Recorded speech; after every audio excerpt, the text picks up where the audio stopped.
Harry's wife. Coronation gamble.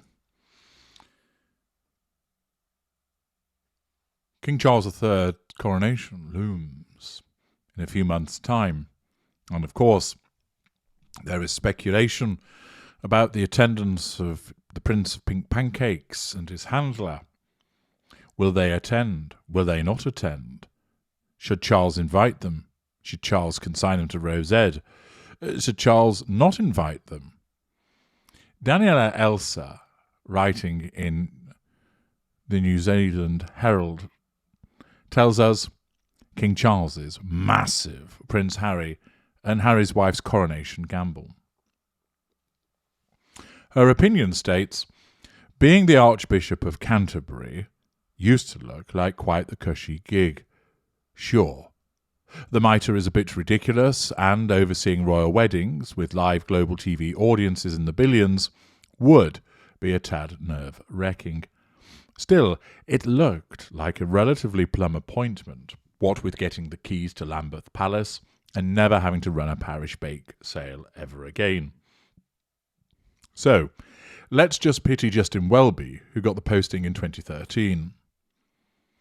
Welby will go down in history as the first leader of the Church of England to become embroiled in controversy after an Oprah Winfrey TV special, and the first leader of a world religion to be called in to stymie a possible Netflix story arc.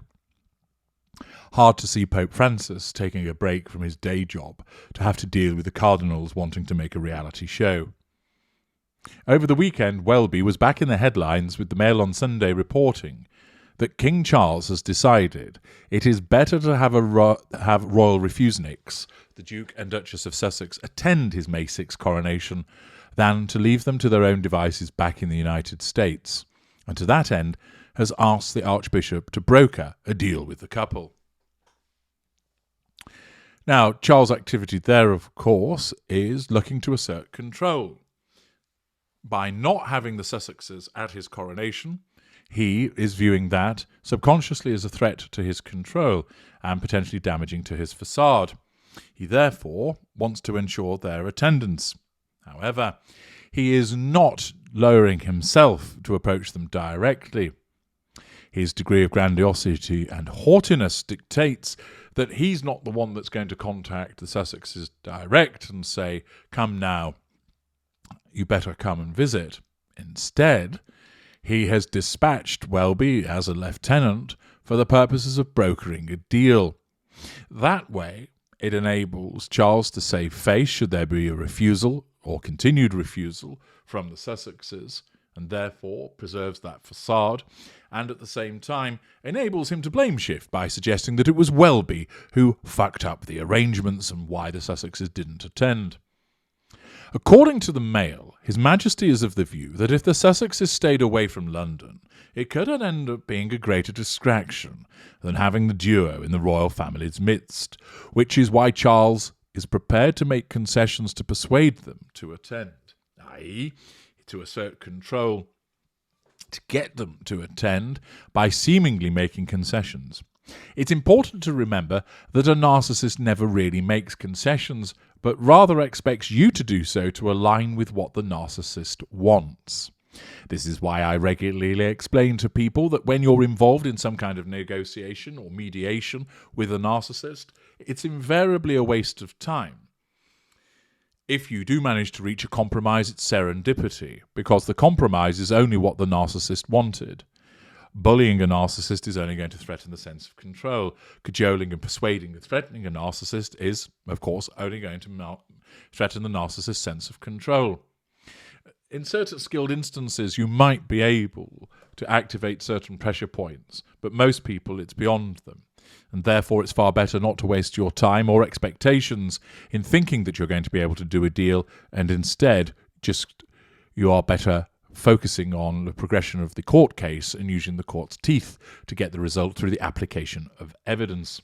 Tempting as it is to try and broker a deal and put it all to bed, invariably that never occurs, and even if a deal is reached, you can still rely on a narcissist to renege upon it. Here, Prince Charles, of course, seems that a deal that can be done, and he feels that he's able to ensure that the Archbishop brokers that. It's being done to nullify a threat to control in terms of being a greater distraction, and instead cause them to be brought to heel. On the table for Harry is a high-profile seating position in the Abbey, or an informal assurance that he will be able to keep his titles as an inducement to attend. One wonders, however, if the high-profile seating position is accompanied by a judiciously placed candle. The big hitch to the king's plan comes in the form of the heir to the throne, and the bane of necklaces everywhere, Prince William, who reportedly has qualms over his dear old dad's scheme. The Mail has reported that Willie fears that unless Harry's visit is tightly scripted, he could steal the limelight, for example, going on a walkabout in a deprived London borough with Harry's wife. Understand, of course, Harry's wife would love nothing more than to steal the limelight in such a manner, because it allows her to assert control, nullify a threat opposed over her as a consequence of where she might be seated and where she is told she cannot go. It will allow her to draw fuel, and of course she always acts with that sense of entitlement and lack of accountabilities for her behaviour. So there is a high risk that she would look to steal the limelight because her narcissism drives her to do so. Daniela Elsa writes, a quick side note, if two people can steal the limelight away from a once-in-a-generation event by doing nothing more grandiose than wandering about Dagenham while people make TikToks, then it doesn't say much about the robustness of the new king's reign. Anyway, bottom line, Charles wants Harry and Harry's wife inside Westminster Abbey for his big day, and is willing to give the Sussexes decent seats and not stick them behind a convenient pillar or random German cousin who is unusually tall, all in the name of a PR crisis-free coronation.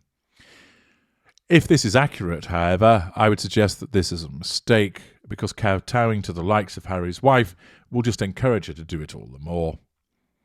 Elsa continues writing, which is not to say that the Duke and Duchess of Netflix are keen as mustard to play ball, and are currently teaching their children Archie and Lily how to bow and curtsy, or the best way to get a regal Jack Russell off your leg. That Tony Robbins' assertiveness podcast that Harry has been listening to, I'm guessing, would seem to have worked, because per the Mail's sources, the Duke wants certain terms and conditions to be met in return for their presence. This, of course, is being channeled by his wife, as always, as his handler, is stipulating the terms on which they will appear as part of her assertion of control. A source has told the Mail, all the indications are that Harry is being advised to agree to nothing at this stage and play it long, right until the last minute, which is making negotiations with him very difficult. Harry's camp made clear that the idea that he would just attend the coronation and behave himself, but then be stripped of his titles, was a total non-starter. While he might decide at some point to discard his titles of his own volition, he objects to the idea of being forcibly stripped of them. That, of course, is as a consequence of the mindset that his wife has placed within him. Well, of course he might object to them possibly losing their Sussex titles, given it is not in their interest to find out if Netflix is quite so generous if the cheques suddenly have to be made out to Mr. and Mrs. Mountbatten Windsor. So let's zoom out here, bigger picture time and all that. For Charles, this looks like he is pursuing a containment strategy, some way of minimising the chances of the Sussexes staging some sort of TV tantrum right at exactly the moment Justin is anointing him with oil or is reciting the coronation oath. His calculation would seem to be that it is safer to make a few concessions and keep the Sussexes sweet, rather than having to worry about what they might be getting up to in Monty Shitshow. But can or will this appeasement of sorts work? If the king decided to go down this road, would it ultimately work in his favour, or could it go down about as well as that time the Archbishop Chaplain, Cardinal Thomas Wolsey, failed to help Henry VIII get that divorce he wanted from wife number 1? Recent history would suggest that Charles is taking quite the gamble here. In the last 12 months we have had 2 major royal events, the late Queen's Platinum Jubilee 4-day celebration, and then her funeral in September, both of which Harry and Harry's wife not only attended, but were on their best behaviour. They did not stage any rogue walkabouts in Brixton, or give any interviews to roving breakfast presenters, or do anything so controversial as blink at an inopportune moment. Gold stars all around. And yet, looking back at both of these historic outings, and Harry and Harry's wife's very presence hovered, blimp-like, over proceedings. Well, I would say that they weren't necessarily that well behaved. We've all seen the shushing of the colour, Harry's wife's attendants there was making sure that she was seen at the window, and the way that she sashayed down the aisle at the service of booing. And, of course, at the funeral, we all saw her attention-grabbing activities at the Windsor Walkabout and the Left Eye One Tear Go activity. So I wouldn't suggest that it's gold stars all around at all. Elsa continues. After all, what would you prefer to read about? A septuagenarian taking part in a lengthy, hour-long religious ceremony, or the latest glamorous instalment in this royal soapy? Getting to watch as the Prince and Princess of Wales clap eyes on the Sussexes for the first time since Spare, and all of its juicy, often gossipy family revelations landed. The more I think about it, the more I wonder, can Charles win the fight for public and media interest if they go? Let's imagine that come May, Harry and Harry's wife jet into London and things go swimmingly. We would end up with photos of the Duke and Duchess, within lip gloss sharing distances of the Wales, and no one throwing a punch or bursting into histrionic tears. Headline writers the length and breadth of Fleet Street would start to busily work on their Brothers United puns and have to shelve that old favourite, splitting hairs.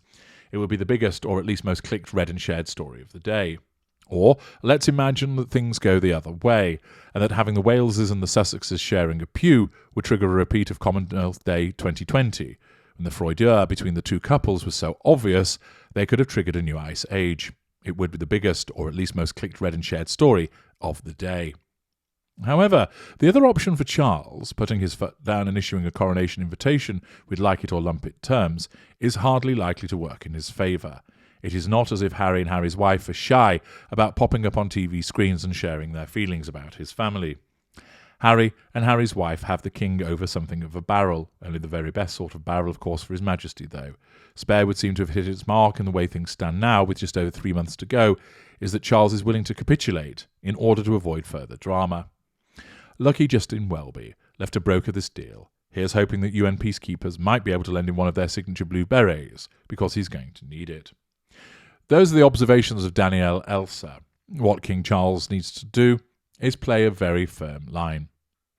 He should issue an invitation to them with strict terms as to their attendance. If they don't like it, they are then portrayed as miserable, and they can whinge all they like about it from Monty Shitshow, because at the moment, and Charles ought to capitalise upon this, their popularity is extremely low.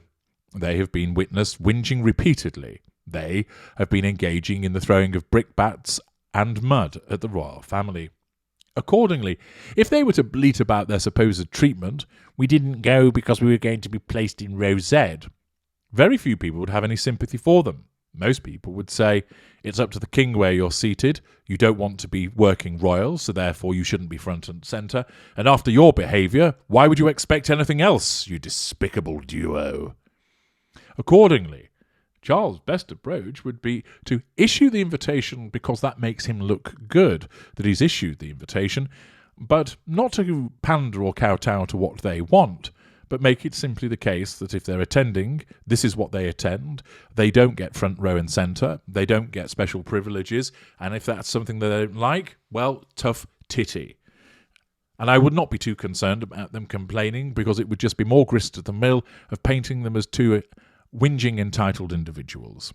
Instead, by bending over backwards to try and accommodate Harry's wife and Harry, who of course is just being guided by his wife, you are then trying to deal with pandering to another narcissist, and that, of course, is not going to meet with any success. There is a clear route available here to Prince Charles, and one would expect that he ought to take it. I'm H.G. Tudor. Thank you for listening.